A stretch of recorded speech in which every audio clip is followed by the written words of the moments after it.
Good morning. It is good to see you. Hope you're doing well today. Come on with us to Acts chapter 3. In Acts chapter 3, it's the account. Remember, Peter and John are going into the temple. And there's a beggar there asking for alms. And when he sees Peter and John going into the temple, he asks for alms in verse 3. This is Acts 3 at verse 3.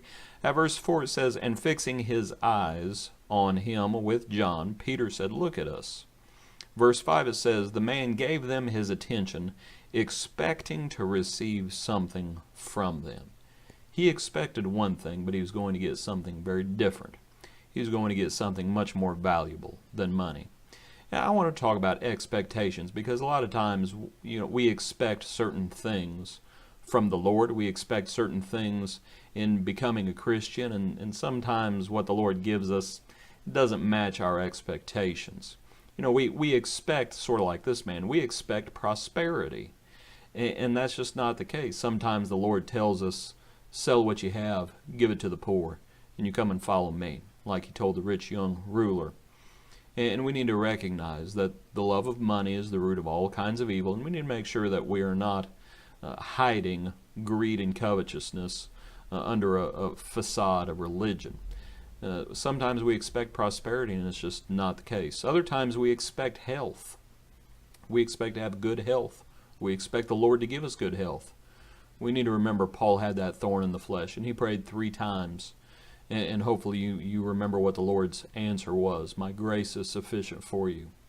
And that thorn was not removed. We expect there to be no trials. When we follow the Lord, we expect there to be no problems.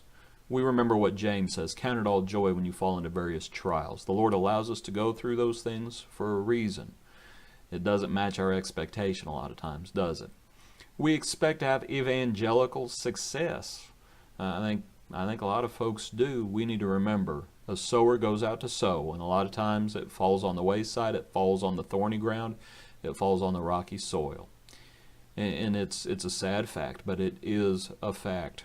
There are few who are saved. We expect everyone to love us. We expect everyone in the world to love us.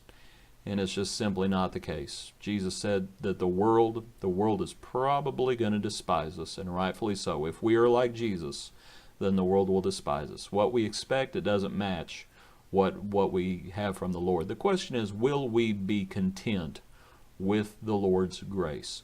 Will we just be happy to walk in newness of life? Will we be happy if the Lord just heals us? That's the question. Hope you enjoyed this study. God bless you. Be a blessing to others today. We hope to see you tomorrow morning.